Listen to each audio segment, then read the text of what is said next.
Shalom teman-teman yang terkasih dalam Tuhan Yesus Kristus. Bagaimana kabar teman-teman? Semoga teman-teman dalam keadaan sehat dan diberkati oleh Tuhan. Kita percaya bahwa bagi Tuhan tidak ada yang mustahil. Maka oleh sebab itu kita tetap dalam sukacita karena Tuhan tidak pernah meninggalkan kehidupan kita orang percaya. Puji Tuhan teman-teman, jumpa lagi bersama saya di channel DM News. Saya ucapkan terima kasih yang sebesar-besarnya kepada teman-teman semua yang selalu support channel ini dengan cara like, komen, subscribe, dan juga teman-teman sudah bagikan. Kiranya Tuhan Yesus senantiasa memberkati teman-teman dalam pekerjaan pelayanan. Apapun yang teman-teman lakukan, kiranya Tuhan Yesus senantiasa memberkati. Ya, bagi teman-teman yang baru bergabung di channel ini, mohon bantuannya untuk di like, komen, subscribe, dan juga share video-video di channel ini agar melaluinya banyak orang memberkati dan nama Tuhan saja yang dipermuliakan, dan kita percaya bahwa banyak orang yang diberkati dan juga percaya kepada Kristus sebagai Tuhan dan Juru Selamat mereka. Ya teman-teman, dalam video kali ini kita akan kembali menyaksikan lagi kesaksian dari seorang murtadin yang sungguh luar biasa. Nah, seorang murtadin ini dia adalah keturunan Arab.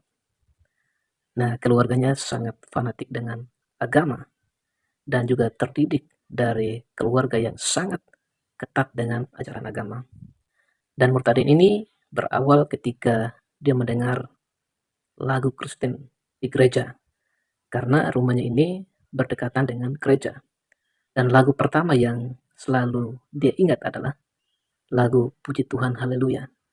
Dan dia ingat terus sampai ia percaya, dia mengambil keputusan untuk percaya kepada Kristus sebagai Tuhan dan Juru Selamatnya.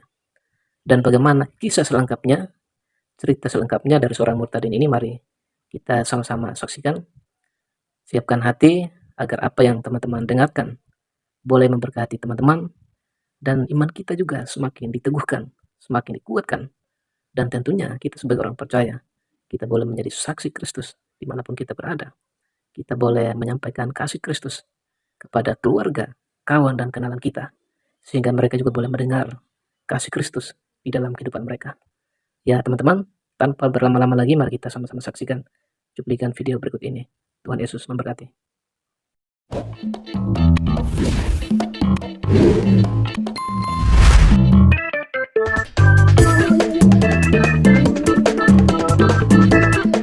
Dan buat pemirsa yang saya kasihi dalam nama Tuhan Yesus Kristus, saya mau memperkenalkan diri saya. Saya ini berasal dari Situbondo, dan kelahiran saya itu di Bondowoso, besar saya di Situbondo. Saya punya orang tua, saya masih keturunan Arab. Saya 8 bersaudara, saya anak pertama. Di situ saya dibesarkan, dididik secara Muslim yang fanatik, yang tidak boleh meninggalkan sholat. Bahkan orang tua saya ini, abi saya mempunyai 2 istri. Yang umi saya ini istri kedua. Di situ orang tua saya melihat umi ini. Saya mulai dari kecil saya melihat seringkali mereka menangis karena kadang-kadang dibanding-bandingkan. Orang tua saya sangat keras. Dia mendidik saya dan anak-anaknya itu tidak boleh sampai meninggalkan sholat. Itu marah sekali. Subuh pun kami digedor harus sholat. Saya punya rumah itu berhadapan dengan sebuah gereja. Waktu saya masih kecil. Saya berhadapan dengan sebuah gereja, saya punya rumah, terus ada jalan raya, di sebelahnya itu gereja. Di situ mereka itu kadang menyanyi, kadang tepuk tangan, kadang menangis. Saya juga penasaran, karena saya masih kecil waktu itu. Kalau tidak salah saya kelas 3 SD. Saya sembunyi-sembunyi, saya nyebrang ke gereja tersebut.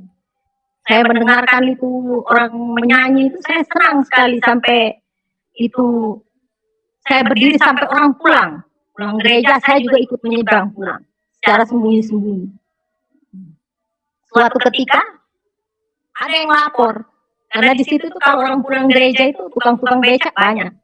Dia laporkan kalau anaknya itu seringkali dia menonton orang lagi beribadah di gereja. Disitulah puncak kemarahan orang tua saya. Orang tua saya itu bilang, kamu ini Yahudi. Kamu mau nonton-nonton orang gereja kamu. Kamu mau jadi kafir. Saya dipukul waktu itu. Untuk saya tidak lagi pergi ke gereja tersebut. Tapi kok saya makin penasaran. Saya anggap saja saya ini masih anak-anak itu. Walaupun dipukul, saya ingin ke sana seperti hari Minggu itu seperti ada orang yang ayo ke sana nonton. Saya penasaran dengan waktu itu saya masih ingat, masih kecil, saya sudah setiap minggu saya berdiri di gereja situ.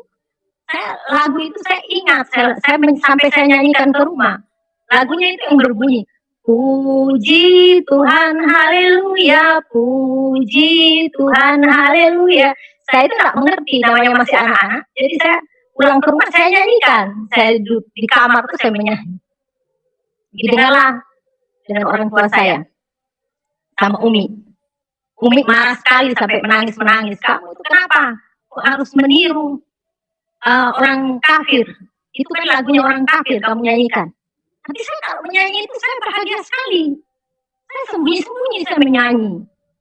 Pada suatu ketika saya ini menemukan saya pergi lagi. Padahal saya dipukul itu bukan dipukul main-main dengan orang tua ini. Sampai pakai sendal saya dihajar. Waktu itu masih kecil. Tapi saya mau pergi lagi. Keinginan saya mau pergi ke gereja itu saya kuat sekali. Saya harus pergi, sembunyi. Nyebrang lagi saya. Nonton orang ini di gereja. Di situ saya tiba-tiba menemukan orang pulang semua. Saya dapat satu Alkitab. Alkitab itu kalau nggak salah Perjanjian Baru, kecil. Saya bawalah ke rumah. Namanya saya masih anak-anak, walaupun mungkin waktu zaman dulu itu kelas 3 SD, baca juga mungkin terpatah-patah, tapi saya berusaha saya baca. Yang saya ingat tuh, di Abraham memperanakan. Saya ketawa sendiri, saya bilang, apa ini ya, kok memperanakan. Saya nggak puas, saya tanya lah ke teman saya. Karena saya tanya ke teman saya, ini apa? Saya dapat Alkitab ini. Teman mengaji saya itu marah sekali. Kenapa kamu mau pegang itu Alkitabnya orang Kristen? Buang. Lama kelamaan, saya ini sembunyi di bawah bantal. Saya tidak buang Alkitab itu, saya tidak membuang Alkitab. Saya tetap sembunyi di bawah bantal. Saya baca lagi. Ketahuan adik saya yang nomor 2, dilaporin saya kalau saya itu. Jadi di dalam rumah itu tidak boleh ada Alkitab seperti bagaimana ya? Kalau ada itu, marah sekali seperti satu bencana itu Alkitab itu. Saya dimarahin, disuruh buang. Kalau nggak mau buang suruh bakar. Jadi saya ini tidak mau saya buang, saya tidak mau membakar. Tapi saya ada teman saya satu, tetangga saya kan Cina semua di situ buka toko. Jadi saya tanya, ada Cina. Saya tanyakan sama dia, kamu orang Kristen? Enggak, saya ini Buddha. Oh, terus kamu punya saudara Kristen? Ada. Ini saya mau kasihkan Alkitab, bisa kan kasihkan saudara kamu? Saya tidak mau membuang itu, jadi saya kasihkan di teman saya punya saudara. Mereka dengan senang hati mereka nerima itu Alkitab. Karena saya dulu dididik itu mulai dari kecil itu ya, pulang sekolah SD, saya masih ikut sekolah madrasah siang-siangnya. Dari madrasah malamnya saya mengaji. Pokoknya dididik orang tua saya itu, saya tidak ada kesempatan kayak mau keluar rumah itu tidak ada kesempatan. Waktu itu orang tua saya sangat fanatik dan di daerah saya itu tahu sendiri orang-orang yang keturunan Arab itu jarang mereka untuk mau keluar rumah. Jadi kita kalau keluar itu sembunyi-sembunyi. Jadi singkat cerita ini saya langsung setelah saya lulus SD, saya dimasukkan ke pesantren yang ada di daerah Probolinggo itu selama 2 tahun. Saya masuk pesantren, diberhentikan. Jadi di pesantren 2 tahun itu saya kalau bilang sekolah itu tidak sampai selesai gitu lah, dikeluarin sama orang tua saya karena dia berpikir kan anak-anaknya ini tidak ada yang sekolah tinggi. Kalau sekolah tinggi dia bilang apalagi perempuan itu di dapur, jadi tidak perlu sekolah tinggi-tinggi. Intinya dia itu bisa berusaha berjuang sampai sukses dengan bisnisnya, jadi tidak perlu sekolah. Jadi anak-anaknya dididik seperti itu, tidak sekolah tapi bisa sukses gitu. Jadi kami ini anak pertama dari ini, tapi orang tua saya itu kalau di antara saudara itu mungkin saya yang paling sering dipukulin itu, yang paling sering dipukul karena saya mungkin waktu masih kecil itu saya tidak membantah, tapi saya ya itu seperti tadi dilarang saya menonton orang gereja, saya pergi menonton, pergi ke gereja sana. Terus setelah saya lulus dari pesantren, saya belum lulus kelas 2 tahun saya di pesantren, saya pulanglah ke rumah. Pulang ke rumah, ya seperti biasa sudah saya di rumah saja, tidak kemana-mana. Kenalah saya dengan seorang Madura, laki-laki Madura. Itu pun ketahuan saya dipukulin karena untuk suku yang keturunan Arab itu harus dia harus menikahnya dengan orang Arab, tidak boleh untuk menikah, apalagi walaupun sesama Muslim itu tidak boleh, harus ada keturunan. Jadi saya dipukul sama orang tua saya.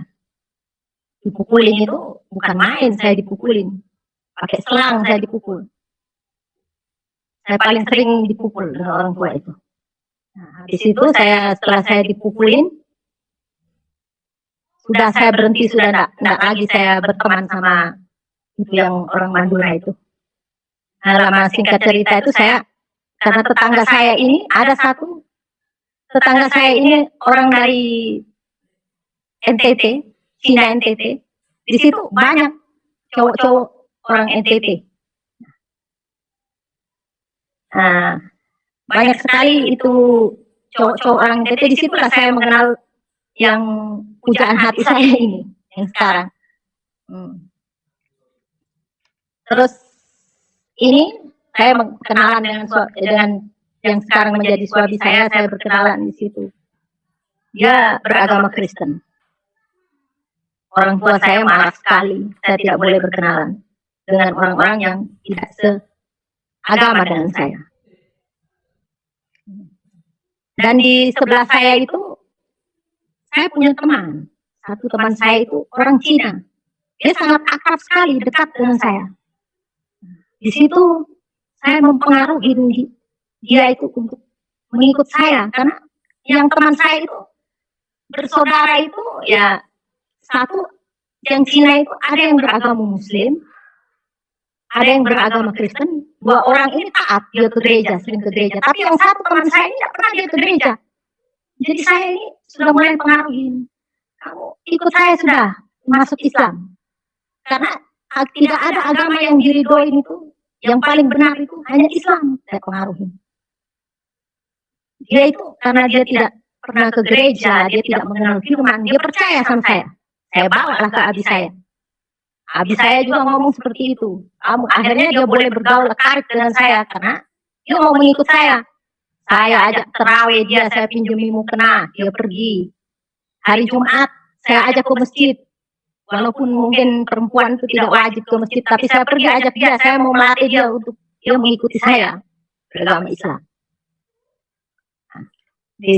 Habis itu si teman saya yang Cina ini sudah mulai bergaul hari-hari dengan saya. Setelah hari-hari dengan saya, dia mulai masuk terawih itu, dia ikut saya terus setiap hari terawih dia ikut. Saya melatih dia untuk dia menjadi seorang Muslim.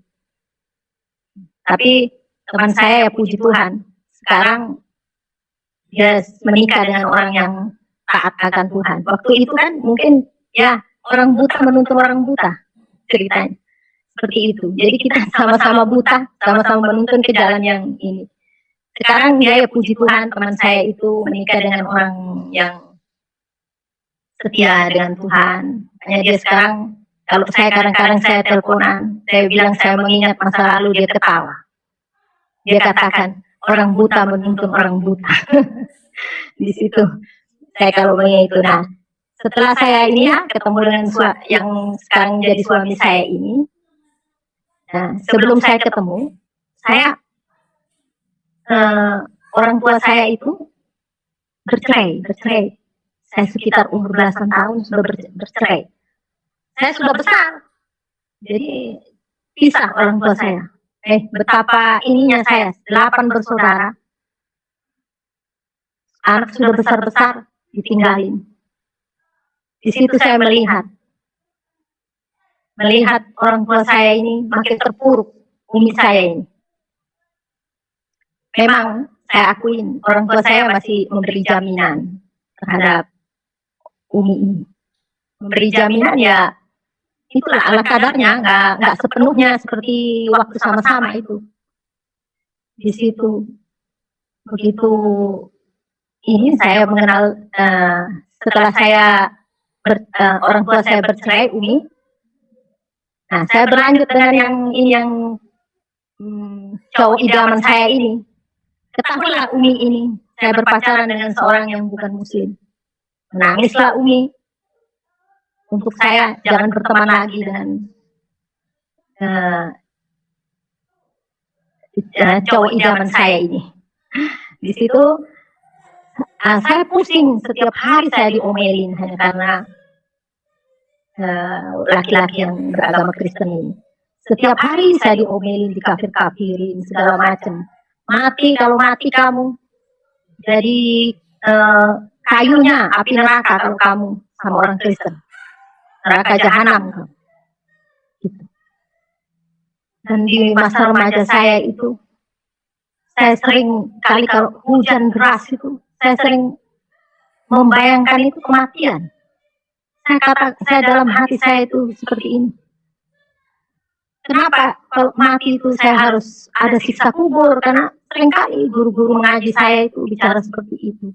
Nanti 7 langkah setelah dikubur, orang-orang malaikat mungkar nakir itu akan datang. Dia akan mempertanyakan. Seperti kalau saya nggak salah, saya masih ingat itu. Seperti marabuka, siapakah Tuhanmu? Wa nabiyuka, siapakah nabimu? Wal imamuka, siapakah imammu? Wal kiblatuka, di mana kiblatmu? Itu pertanyaan-pertanyaan seperti itu sampai saya hafalin waktu itu. Saya kalau mati, yang penting saya bisa hafal. Tapi ya itu setelah saya dan tidak sampai di situ dulu. Tidak sampai hanya siksa kubur. Ada lagi yang satu rambut dibelah 7. Satu rambut ini dibelah 7, dibawanya neraka. Apakah saya bisa melewati itu? Di situ yang menjadi saya rasa ketakutan. Kalau saya sudah hujan deras, saya ketakutan. Saya membayangkan hanya kematian itu. Sedang ini mati kita, disiksa kita. Belum kita di neraka, dikubur pun sudah disiksa. Ada siksaan kubur yang sangat menakutkan. Tapi saya percaya orang-orang yang dari seberang itu ya, yang dari seberang yang sudah bertobat mungkin juga punya pikiran yang sama seperti saya. Karena itu untuk anak-anak baik lewat guru-guru mengaji itu seringkali diajarkan seperti itu. Disitulah saya berpacaran dengan yang sekarang menjadi suami saya ini. Orang tua saya mulai marah, mulai sering meledak-ledak, dia marah sampai menangis mengeluarkan air mata untuk saya memutuskan. Kebetulan nenek saya itu ada di Arab Saudi sana. Saya bilang, saya mau berangkat aja ke orang tua saya bilang, kamu lebih baik pergi ke Arab di sana, ke Arab Saudi. Daripada kamu di sini, nanti kamu jadi sama orang kafir.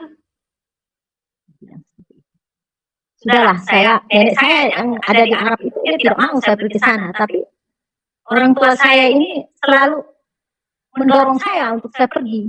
Akhirnya saya mendaftar, saya pergi ke sana, ke Arab Saudi. Singkat cerita di sana, saya sempat juga menjalani umroh 2 kali saya. Umroh setiap tahun, bulan puasa itu saya ke sana. Saya pergi ke Masjidil Haram. Saya mengelilingi Ka'bah 7 kali. Habis itu saya lari-lari kecil antara Safa dan Marwah, itu sudah saya lakukan. Menggunting rambut di sana itu sudah saya lakukan. Saya mau menjadi Islam yang taat. Di situ Saya berdoa. Saya memohon. Bahkan Hajar Aswad itu saya mencium itu Hajar Aswad. Saya berusaha walaupun itu ada polisi di situ yang jaga, tetap saya berusaha untuk saya bisa mencium Hajar Aswad. Karena itu kalau waktu saya dulu kalau sampai bisa mencium batu hitam itu adalah keberuntungan. Tidak semua orang yang bisa mencium. Di situ, habis itu saya setelah 2 tahun saya pulang kembali ke Indonesia. Secara tidak disangka, tidak ada kabar berita sudah bertahun-tahun dengan cowok pujaan hati saya ini. Tiba-tiba saya kan, ya suami saya ini dia mantan petinju. Dia seringkali kalau tinju itu datang ke situ Bondo. Kebetulan waktu saya datang dari Arab kira-kira 2 minggu, saya nggak tahu dia kalau mau datang karena saya tahunya dia sudah di Jawa Barat, tidak ada lagi di tempat saya. Di situ saya diketemukan di rumahnya, kebetulan istri pelatihnya itu teman saya, akrab dengan saya. Saya pergi ke sana, tiba-tiba ada yang cowok ini, yang cowok idaman saya ada di situ. Disitulah saya bertemu kembali, menyambung kembali, cinta lama bersemi kembali di situ saya dengan cowok saya ini. Nah, habis setelah dia bertanding, dia kasih alamat sama saya, sudah sepakat sudah. Bahwa saya akan lari. Karena tidak mungkin saya kalau kawin dengan orang Madura yang itu mau nikah aja, kalau saya berani menikah tidak boleh, tidak diizinkan. Mau dilamar aja tidak diizinkan. Harus sama-sama. Di situ saya langsung pergi saya. Saya tinggalin kota Situbondo. Saya cari alamat Jawa Barat. Disitulah saya mulai bersama-sama dengan suami saya itu. Bersama-sama mengurus pernikahan. Suami saya itu bilang, yang calon suami saya ini bilang, kamu mau menikah apa? Terserah kamu. Karena dia bukan orang Kristen yang taat. Mau menikah Islam ya silahkan, mau menikah Kristen ya silahkan, tergantung dari kamu saja. Saya pikir, saya ini kalau menikah Islam, pasti sudah saya dicerai. Di tengah perjalanan pasti sudah dicerai itu.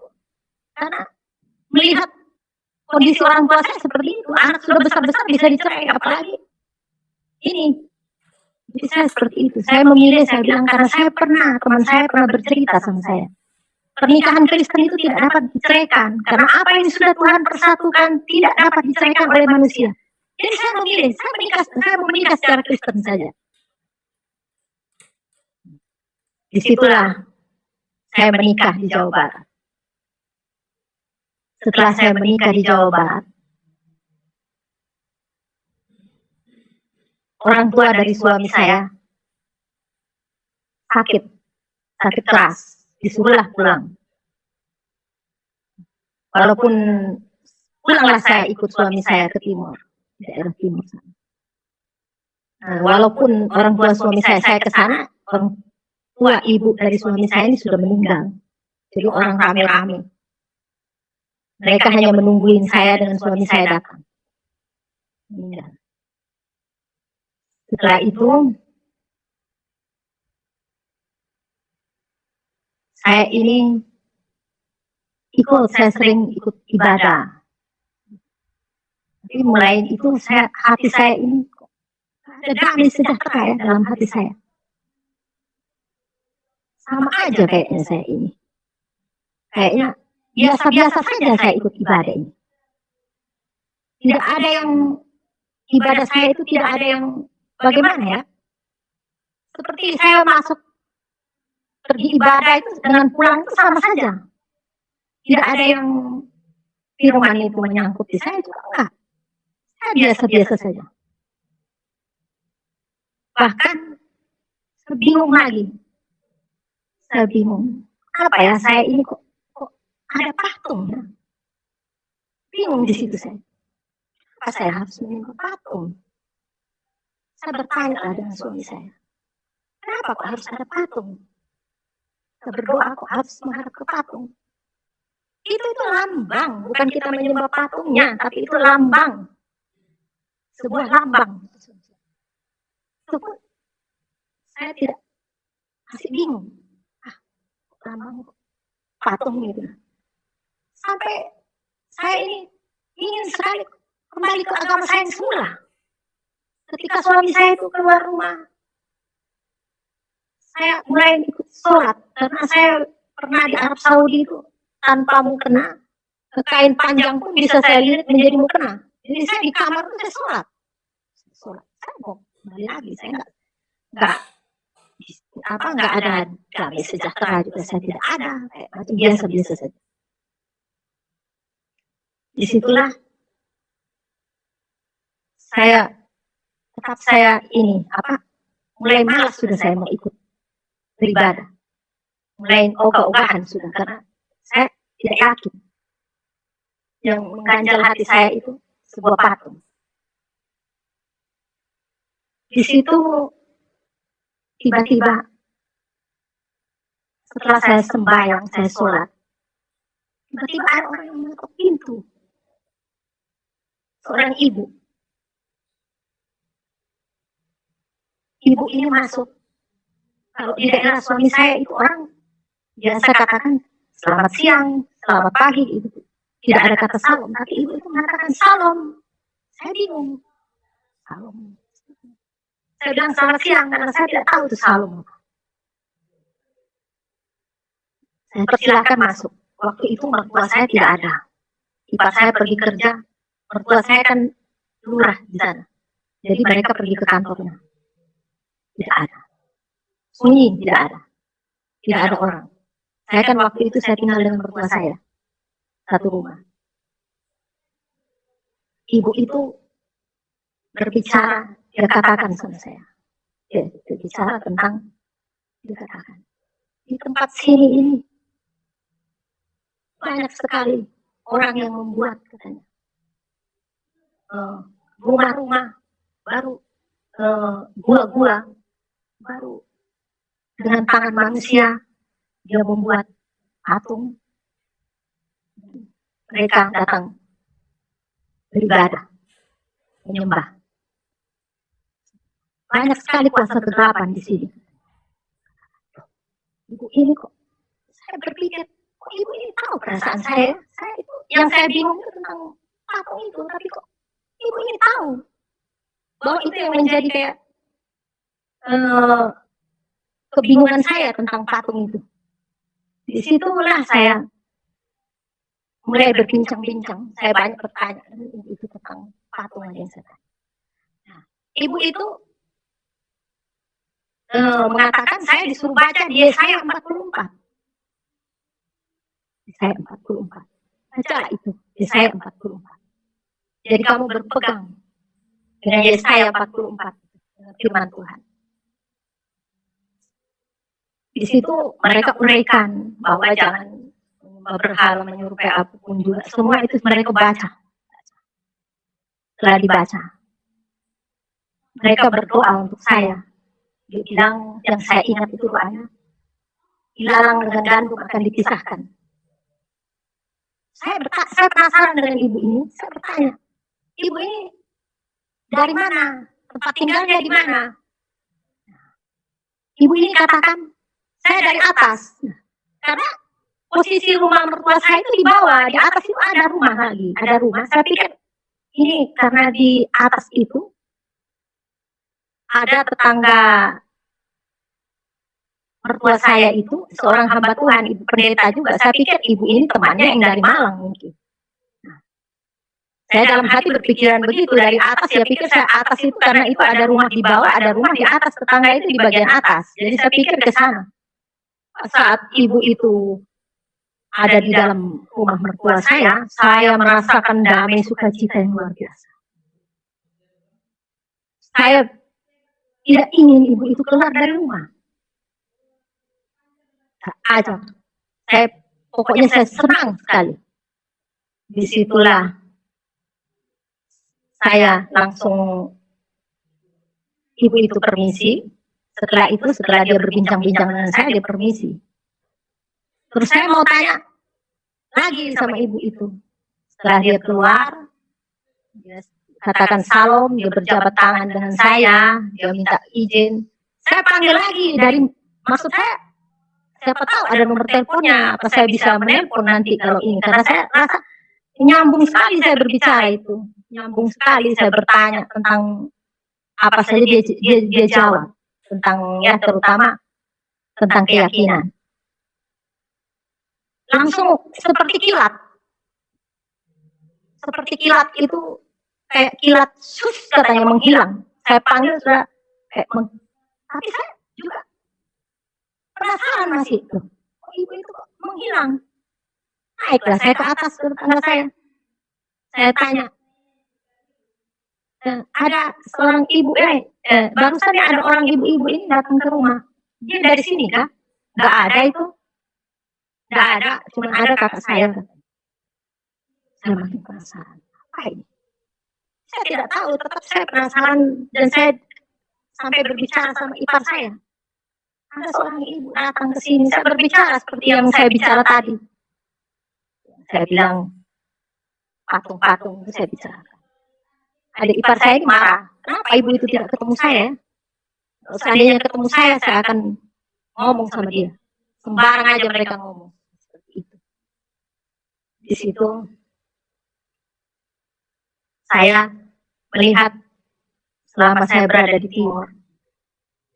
Maaf ya, bukan saya mau menjelekkan, ini satu kesaksian. Kelakuan suami saya itu memang dia temperamen orangnya, karena dia mantan petinju. Di situ dia selalu bikin onar. Orang tua yang jadi lurah, tapi dia yang setiap hari dia berkelahi dengan orang. Kelakuannya itu minum, habis minum pukul orang. Itu saya sudah sering saya melihat suami saya punya kelakuan. Bahkan bapaknya takut sama dia. Di situ bapaknya sendiri takut. Bapaknya sampai bagaimana ya kalau seumpamanya orang tua yang jadi lurah, tapi dia yang seringkali ini ada orang lewat, dia tanya, ada KTP? Malam ini habis mabuk dia orang lewat ditanya, ada KTP? Padahal malam dia tanya orang itu, intinya cari gara-gara. Gak ada, langsung pukul orang itu. Sering sekali saya kalau dia mukulin orang, saya langsung ini bawa orang itu ke rumah sakit, dan orang itu sampai berdarah-darah.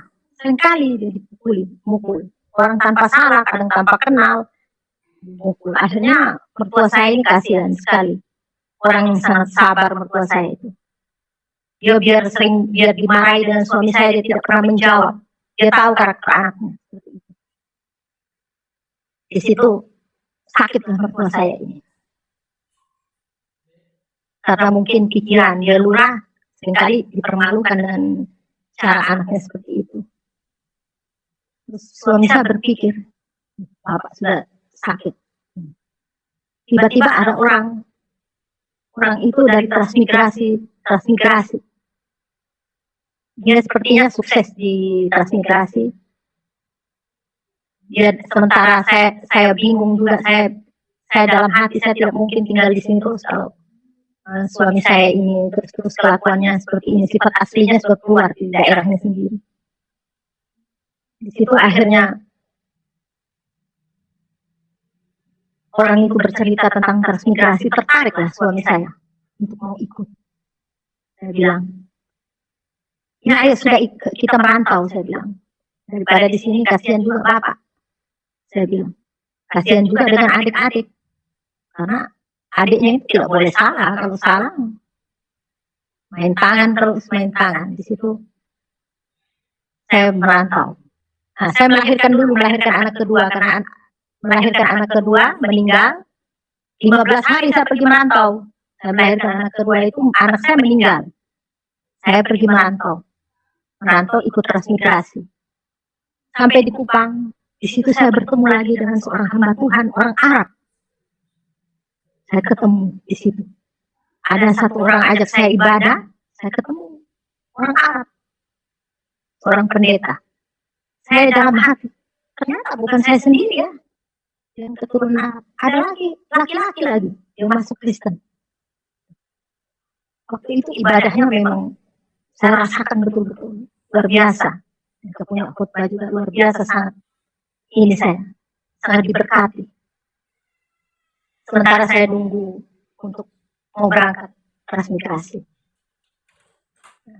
Saya ikut transmigrasi. Setelah sampai saya di transmigrasi di satu pulau,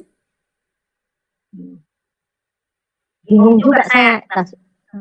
Transmigrasi ini ternyata kayak dikasih lahan pekarangan, dikasih rumah. Suami saya sudah mulai bingung, dia bilang, ini kita ini kalau ikut transmigrasi ini kayak seperti gelandangan ya, padahal orang itu bilang enak-enak, ternyata kita kayak begini, kita dikasih rumah, dikasih lahan, disuruh kelola sendiri. Sementara saya dan suami saya ini tidak ada basic tani, tidak tahu. Cuman suami saya untungnya dia mengajak satu orang dari daerahnya itu, diajak, masih bujang, diajak untuk bersama-sama jadi pengikut saya. Nah disitulah mereka itu mulai tanam-tanam sudah untuk kehidupan selanjutnya ya, bertanam seperti mulai tanam singkong, pisang, labu, terus nanas-nanas, buah-buahan, pepaya di halaman rumah itu. Ya puji Tuhan, daerahnya subur memang. Jadi apa yang ditanam itu berhasil. Disitulah baru jarak ke kota itu sangat jauh, jauh sekali, jauh. Kalau sekarang mungkin sudah enak karena ada sudah diaspal. Kalau dulu itu lumpur semua. Kalau pakai kalau hujan itu lengket sekali, sandal itu bisa putus kalau pakai sandal. Jadi kita itu merantau di situ, mulai sudah saya suami saya di situ ada sebuah gereja, suami saya pergi ke gereja. Dia bahkan pimpin juga di situ, di satu gereja, bisa di tempat ibadah itu dia pimpin. Terus saya ini pergi ke, saya bertemu dengan seorang Sulawesi. Saya tanya sama dia lagi, kamu ibadah di mana? Saya tanya sama dia. Saya ibadah di sini, dia bilang. Di tempat lain ibadah. Terus saya bilang, kamu ibadah itu ada patungnya ya? Enggak boleh. Enggak boleh ada patung, dia bilang gitu. Karena sudah tertulis itu di Alkitab kan. Kamu coba main-main ke rumah saya. Saya main-main karena dia bilang enggak ada patungnya, coba ke rumahnya dia. Disitulah dia keluarkan Alkitab juga tentang Yesaya itu 44. Yesaya 44. Habis itu saya dikenalkanlah dengan seorang hamba Tuhan. Hamba Tuhan itu ini saya sebut namanya Pak Heri Ranta, orang Manado. Disitulah saya mulai bertanya tentang ketuhanan. Saya mulai bertanya tentang Tuhan Yesus itu. Saya makin penasaran, saya haus, saya terus setiap hari. Saya nggak kenal siang, nggak kenal malam, saya pergi. Sampai suatu ketika saya diketahui dengan suami saya. Suami saya marah sekali. Awas ya Pak Pendeta itu, saya datangin. Kalau perlu saya bunuh dia. Mempengaruhi orang untuk mau masuk ke gerejanya. Saya katakan saya tidak pernah dipengaruhi, saya sendiri yang datang. Saya bilang begitu. Tapi tetap dia menyalahkan pendeta itu. Bikin malu kamu. Saya sudah di gereja sini, kamu ke sana. Terus waktu itu saya karena sudah belajar banyak dengan hamba Tuhan ini, saya katakan dengan suami saya, kita cari keselamatan masing-masing. Karena keselamatan ini kita cari masing-masing. Kalau menurut kamu, kamu bisa selamat, kamu bertumbuh di situ, saya tidak pernah memaksa kamu. Saya juga jangan kamu paksa. Saya akan mencari keselamatan saya sendiri. Akhirnya, karena saya terus-menerus jawab seperti itu, dia diam sudah. Gereja ya masing-masing gereja. Nah, masing-masing gereja kami jalan. Terus saya sudah mulai bisa berbicara firman sudah dengan suami saya. Suami saya itu walaupun dia beragama dari kecil tidak tahu firman, tidak mengerti. Di situ apa yang saya dapat dari pendeta saya bicarakan. Cuma dia bilang kan di situ ada ibadah keluarga. Jangan coba-coba adakan ibadah di sini. Saya nanti dilihat orang saya malu karena saya bukan gereja di situ. Saya malu. gak mau dia ibadah. Saya ini biarkan dulu. Karena saya rindu rumah saya itu mau ditempatin untuk beribadah. Saya mulai rindu, mulai penasaran dengan Tuhan ini. Mulai bagaimana ya kalau kasih mula-mula itu. Mungkin saudara juga rasakan, seperti saya yang rasakan. Di situ saya ngomong lagi dengan suami saya. Ini nanti ibadah di sini ya. Dia menolak lagi. Saya bilang, kalau kamu menolak Tuhan, kamu juga akan ditolak. Orang datang ke sini, Tuhan ini datang ke sini untuk beribadah, bukan untuk mau bikin macam-macam, saya bilang. Akhirnya dia pikir mungkin benar. Dia izinkan sudah, ya sudah, kamu beribadah. Tapi saya tidak ada ya, saya tidak mau ikut-ikut ibadah. Ya terserah, yang penting diizinkan untuk ibadah di rumah. Di situ saya beribadah, dan dia juga ikut ibadah. Dia tidak, yang seperti dia bilang dia tidak mau ikut, tapi dia ikut. Mungkin dalam hatinya juga penasaran dia. Disitulah firman Tuhan kena suami saya. Dia merasakan jamahan kuasa Tuhan. Mulailah dia. Minggu depannya dia mulai ikut ibadah sudah di situ. Ikut ibadah bersama-sama. Biar gelap-gelap malam kami itu dengan pakai senter, malam-malam itu kami pergi ibadah. Bawa anak-anak kami untuk beribadah. Nah, habis itu keadaan ekonomi waktu di transmigrasi itu sangat sulit. Beras yang satu karung 60.000 waktu itu. Jadi naik 125. Itu langsung orang-orang itu, banyak orang-orang itu makan singkong. Mereka itu tidak makan nasi karena beras sudah naik. Sedangkan uang pemasukan tidak ada. Banyak di sana tanaman, tapi untuk mau jual ke kota, pembelinya tidak ada. Kalau mau jual ke kota, itu mobil tidak mau bawa. Karena kadang-kadang kalau sudah macet di jalan itu sampai berjam-jam, orang dorong mobil baru bisa jalan, dan itu tunggu kering dulu karena tidak ada pengerasan juga, tidak ada. Gitu. Jadi tidak laku tanaman itu untuk dikonsumsi sendiri. Bahkan pisang-pisang itu, pisang bermacam-macam pisang, tapi kami makan kan terbatas. Kalau satu kali masak, semuanya masak. Jadi taruh di samping rumah itu ayam yang makan. Pisang itu bertandan-tandan itu ayam yang makan. Bahkan itu nangka itu sampai masak-masak jatuhan itu tidak ada yang makan. Karena semua orang ada di rumahnya itu. Yang mau kasih siapa semua ada. Jadi kalau untuk tanaman itu banyak. Nah, setelah itu saya ini mulai suami saya ini dia harus bekerja karena anaknya kecil-kecil ya, anaknya kecil-kecil di sana tidak ada pendapatan uang. Dia mulai mau pergi ke kota. Bahkan dia menjual motornya karena dia dari daerahnya itu bawa motor, dia jual untuk mengurusi SIM. Setelah dia jual itu motor itu ke pendeta saya, jadi motornya masih bisa dipakai untuk kesana kemari, masih bisa dipinjam karena bukan orang lain yang beli. Jadi disitulah mengurusi SIM. Setelah dia mengambil itu, setelah beberapa minggu kemudian SIM itu sudah bisa diambil, dia taruh di dompet, SIM itu jatuh dengan dompetnya, dicari sudah tidak ketemu. Terus saya tanya, apakah ada orang lewat waktu kamu naik motor? Ada, tapi siapa yang lewat itu saya nggak tahu. Pokoknya saya jalan ada orang lewat dengan anak kecil katanya, 2 orang.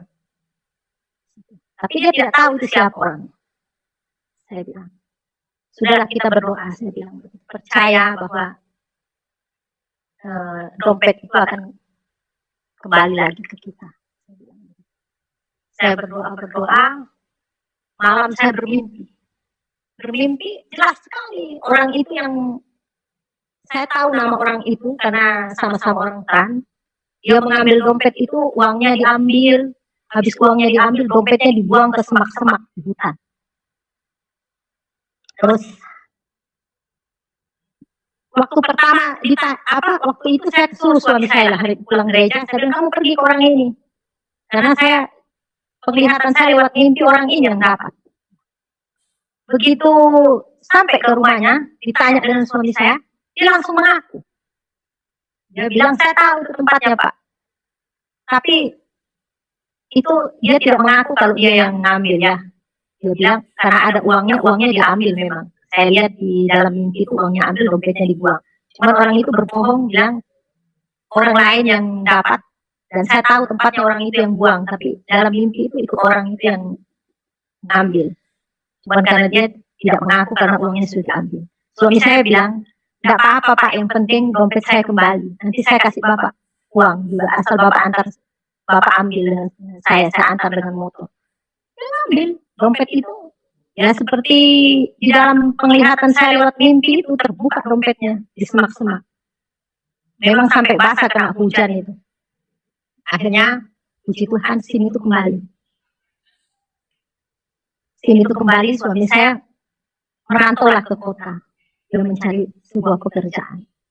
Karena di daerah transmigrasi itu kalau untuk uang itu sangat susah, tidak ada orang yang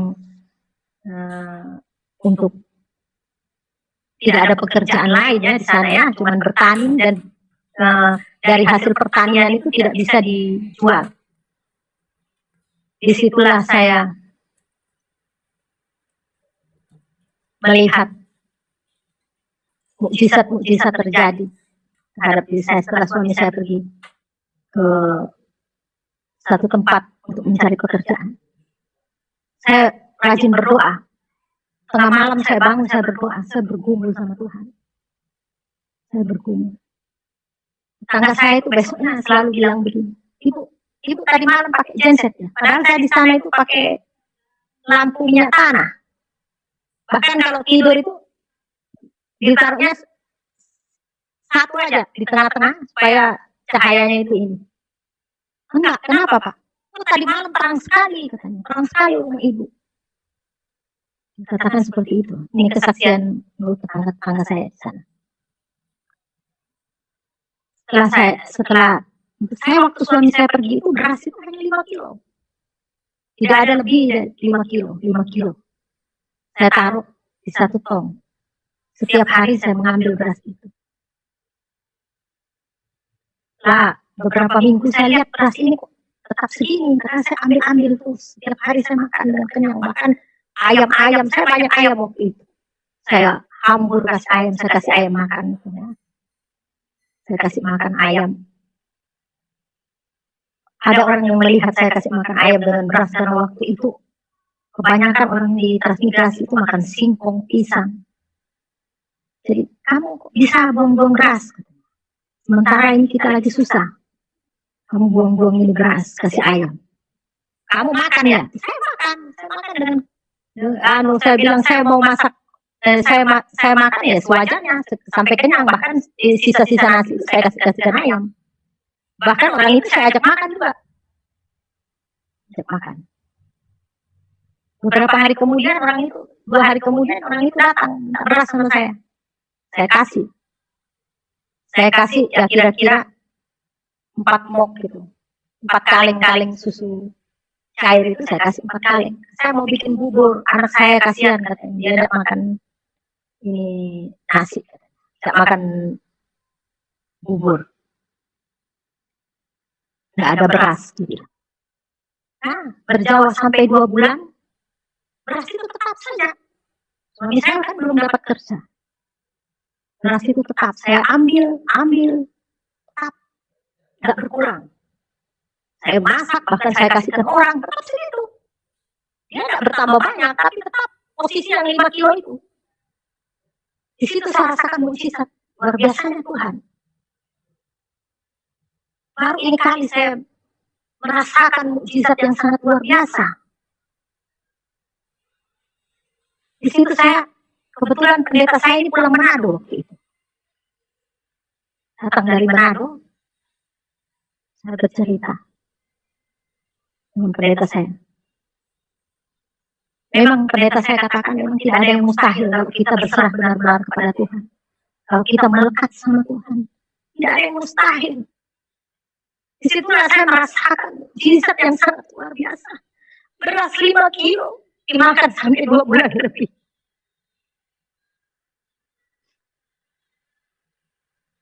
Bukan hanya itu. Anak saya yang pertama itu, siang-siang saya pergi ke pendeta karena saya penasaran tentang Tuhan ini. Saya selalu bertanya tentang Tuhan. Pendeta saya. Kalau secara manusia mungkin pendeta saya itu, kalau secara manusia pasti bosan. Nggak siang, nggak malam, nggak pagi saya datang nanya bertanya tentang ketuhanan Yesus.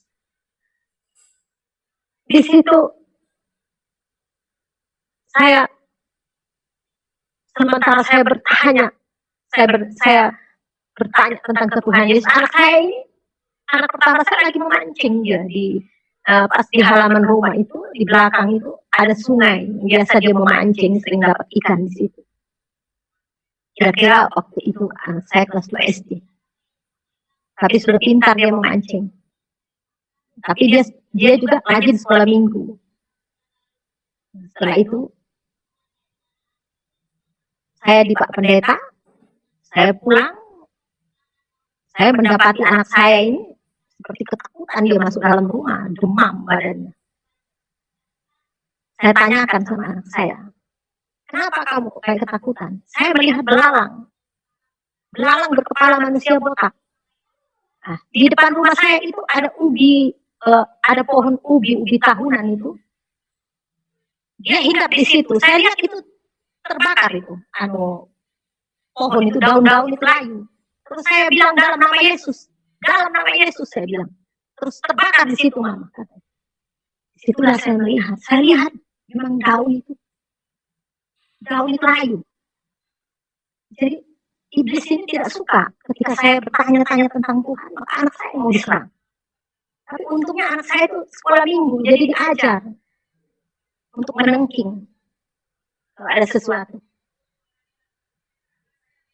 Di situ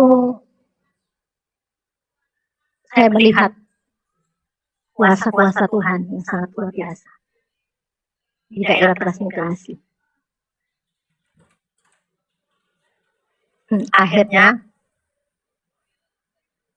setelah suami saya datang ini 2 bulan dia datang. 2 bulan lebih dia datang ke daerah transmigrasi. Dia membawa sembako berupa beras, bahkan snack makanan anak-anak dari hasil gajinya dia yang kerja. Dia sudah mendapatkan pekerjaan, dia pulang, sudah mendapatkan hasil. Disitulah saya melihat beras itu saya ambil sudah mulai berkurang. Pendeta saya katakan, Tuhan itu tahu pada saat ini berkat yang sudah disiapkan lewat pekerjaan suami ibu di situ, itulah yang berkat yang Tuhan kasih. Jadi beras itu sudah mulai berkurang. Sampai saya kadang bercanda dengan pendeta saya, kalau seandainya tetap mukjizat terjadi seperti itu, maka saya tidak akan pernah membeli beras. Saya katakan itu, saya bercanda. Tapi pendeta saya katakan, Tuhan itu Maha tahu. Setelah itu, saya mengikuti suami saya ke kota karena dia sudah mendapatkan pekerjaan. Saya mulai ikut sudah. Saya mulai menyewa rumah yang sangat sederhana. Karena waktu itu gaji suami saya masih kecil, saya menyewa rumah juga kecil. Di situ pertama saya pindah ke kota, habis pindah dari kos 1 ke kosan yang satu lagi. Saya mau cari yang lebih besar lagi, yang agak layak. Jadi mulai suami saya gaji meningkat, saya mulai lagi cari tempat yang agak besar supaya saya lebih nyaman saya tinggal.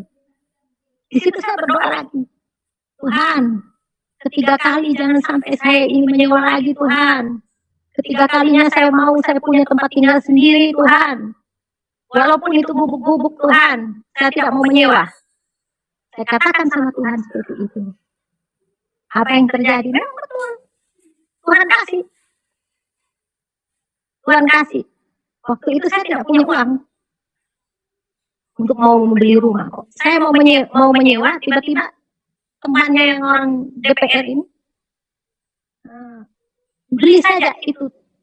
Ada orang mau jual tanah ke dia, tiba-tiba dia bilang suruh saya yang beli. Sementara saya tidak punya uang. Akhirnya mulai dia, nanti saya akan berikan uang itu sekian. Saya masih cari tambahannya ini.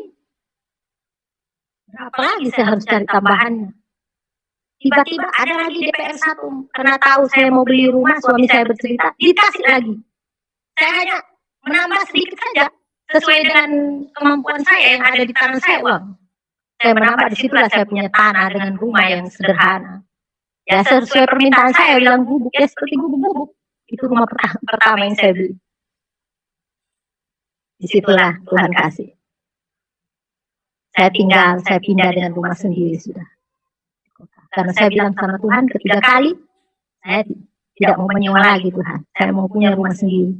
Walaupun gubuk-gubuk, memang sesuai doa dijawab, saya dikasih gubuk. Rumah yang sederhana saya dikasih, yang saya dapat tinggal beberapa tahun. Ya puji Tuhan, itu sudah saya mengucap syukur sama Tuhan atas semua kebaikan Tuhan. Pada tahun 2000, saya sudah dibaptis dengan suami. Saya sudah mengikut Tuhan Yesus. Setelah saya dibaptis, saya mulai setia. Ya, lewat kesaksian-kesaksian, saya perorangan. Dulu belum ada les seperti ini, jadi saya kesaksian. Keperorangan.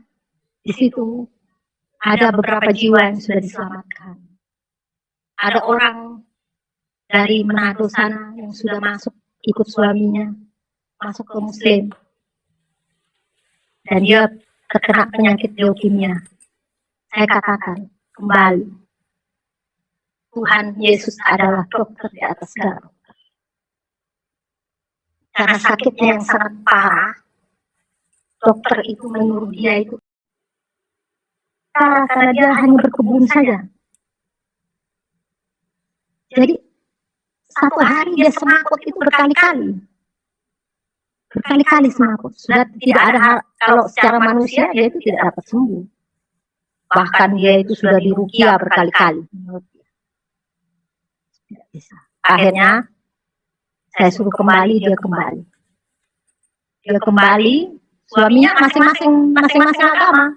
Anaknya juga, dia katakan suaminya, kamu tidak apa-apa, kamu mau kembali. Tapi saya dengan anak saya tidak akan ikut kamu. Tapi saya dengan sabar, saya datang. Saya bawa hamba Tuhan, yang sekarang sudah almarhum, Bapak Siagian.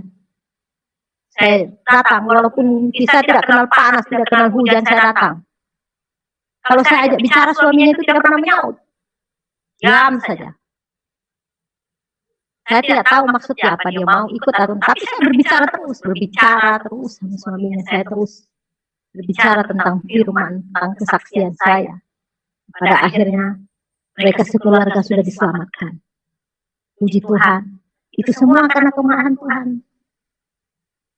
Ada lagi satu orang Arab dari Kupang. Maaf saya tidak sebut nama ya. Orang Arab itu dari Kupang. Dia bertemu dengan teman suami saya. Teman suami saya itu bercerita. Ada katanya orang kakak itu kakak di dia panggil suami saya kakak. Ada kakak di sana punya istri itu orang Arab. Tapi dia Kristen. Dia datang ke saya. Dia datang. Oh mari saya datang. Nggak bisa. Dia harus kembali. Harus kembali dia ke Islam. Kenapa dia mau masuk Kristen? Tidak ada orang Arab mau masuk Kristen. Karena dia nggak tahu. Kalau orang Arab sekarang sudah banyak masuk Kristen. Yang saya ketemu hamba-hamba Tuhan itu banyak sekali. Laki-laki, perempuan. Saya mengenal mereka. Cuman mereka mungkin belum atau tidak berani untuk bersaksi. Saya tidak mengerti. Tetap kita berdoa biar dia mau bersaksi di live-nya Pak Yusuf. Nah, di situ datang ke rumah. Dia itu berbicara sama saya supaya saya mau kembali. Saya juga berbicara tentang firman Tuhan sama dia. Saya menceritakan semua kesaksian saya, apa semua yang saya tahu itu saya saksikan sama dia. Nah, pada akhirnya dia mengikuti Yesus. Bahkan istrinya pun dia mengikuti Yesus. Sudah diselamatkan. Ya puji Tuhan. Saya percaya kuasa Tuhan itu memang dahsyat. Kuasa Tuhan itu luar biasa. Tidak ada yang tidak mungkin bagi Tuhan. Apalagi saya melihat di live Pak Yusuf ini. Orang-orang Aceh yang begitu fanatik. Nah, sudah banyak sekali yang menerima Yesus. Itu bukan secara kebetulan. Memang dia dijamah oleh Tuhan. Tuhan sendiri mengatakan, bukan kamu yang memilih aku, tapi aku yang memilih kamu. Itu memang benar.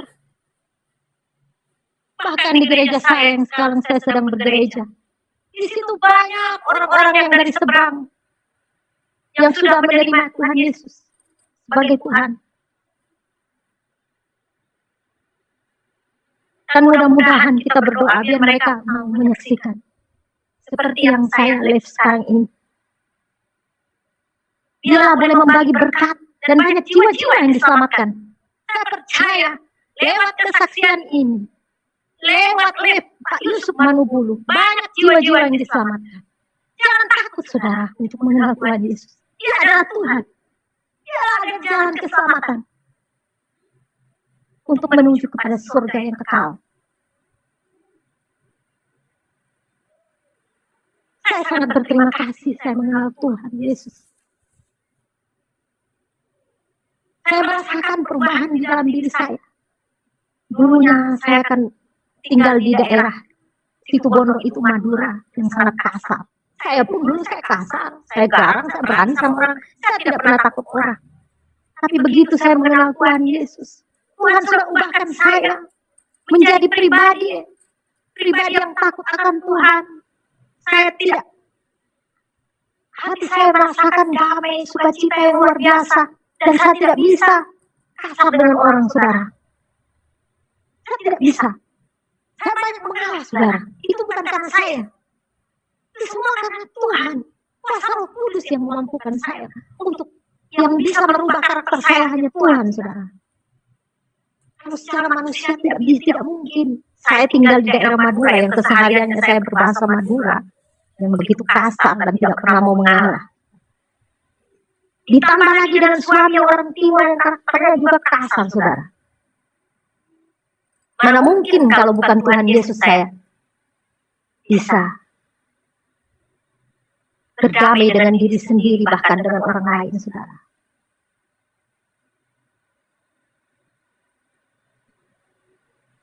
Nah, ini yang belum, yang tadi terlewatkan, saudara. Saya tahun 2006, saya sempat pulang ke Situbondo. Ini yang terlewatkan. Minta maaf, saudara, ini mungkin sudah ini. Saya pulang ke Situbondo. Awalnya saya di daerah transmigrasi itu saya bersurat karena saya masih ingat alamat saya bersurat dengan orang tua saya.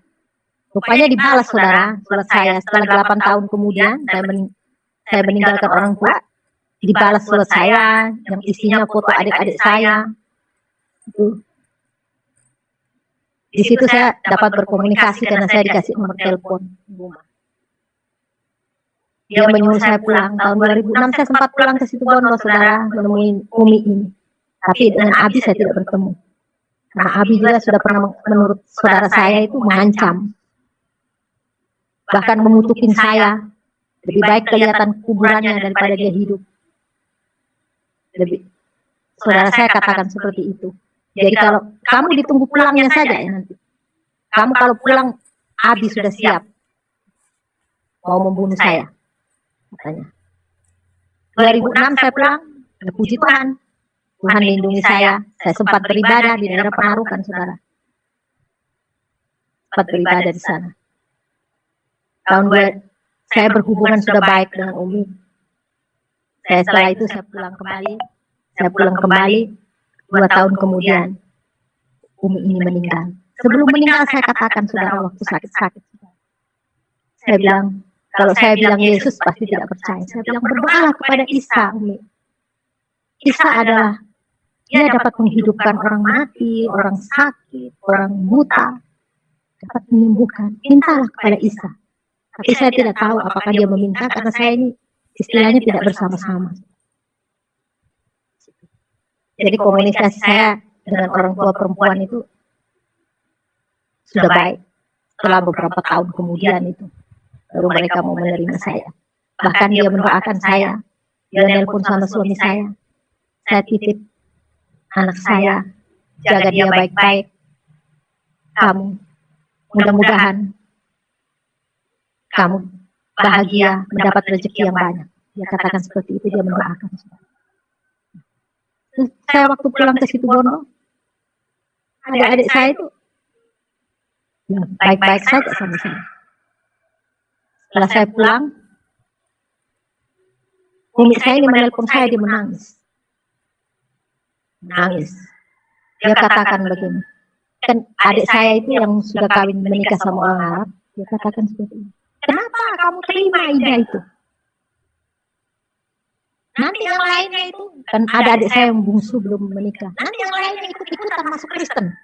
Dia bilang begitu. Kenapa diterima?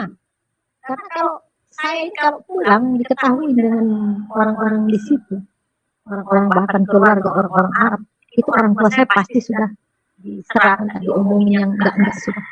Jadi harus pulang dengan sembunyi-sembunyi saya. Pulang ke Jawa. Ya, puji Tuhan saya bertemu orang tua saya. Adik-adik saya yang menikah dengan orang Arab ini, yang perempuan-perempuan ini, tidak pernah berkomunikasi dengan saya, dia tidak mau. Dia katakan saya kafir. Dia tidak mau. Waktu saya datang dia baik-baik, tapi begitu saya pulang, orang tua saya perempuan itu yang diserang, kasihan sampai menangis.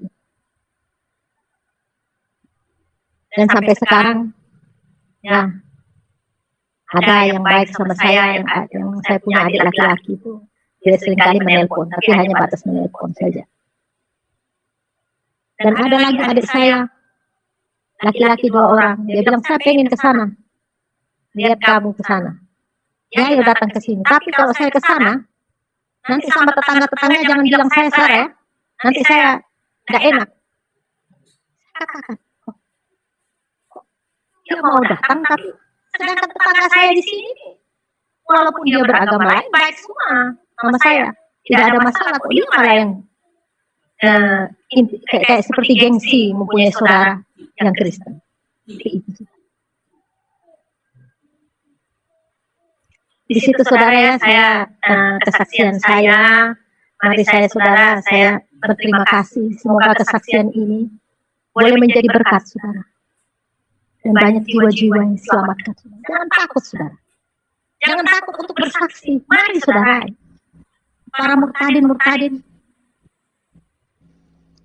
bersaksi. Karena lewat kesaksian ini banyak jiwa-jiwa yang akan diselamatkan saudara.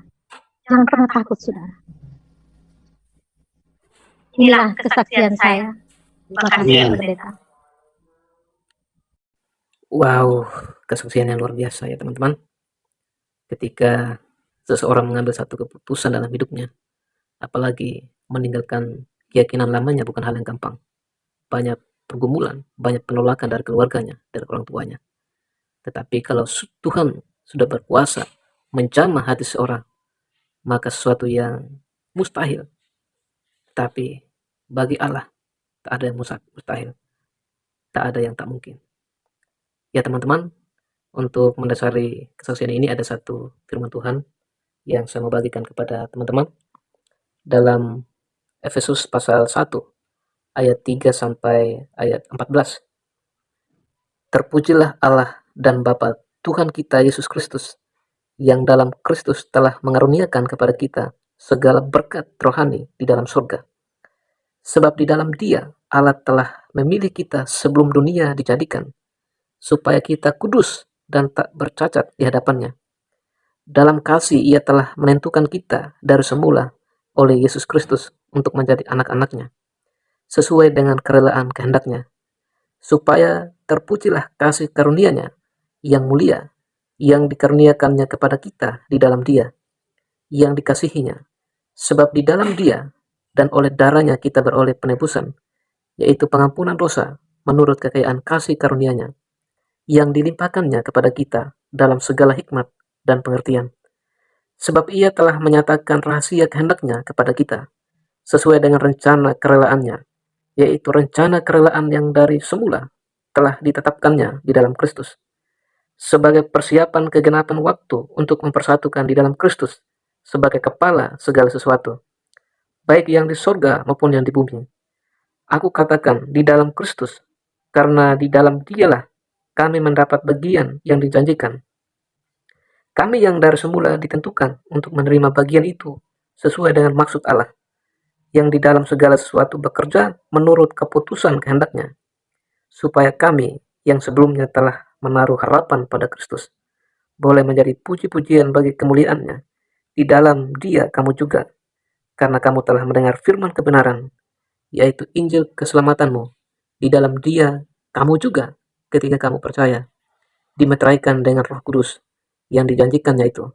Dan Roh Kudus itu adalah jaminan bagi bagian kita sampai kita memperoleh seluruhnya, yaitu penebusan yang menjadikan kita milik Allah untuk memuji kemuliaan-Nya. Ya, kiranya firman Tuhan ini boleh memberkati kita dan juga melalui kesaksian yang sudah kita dengarkan bersama, boleh memberkati kita semua dan kita terus menjadi berkat, menjadi saksi Kristus dimanapun kita berada. Tuhan Yesus memberkati kita semua. Shalom.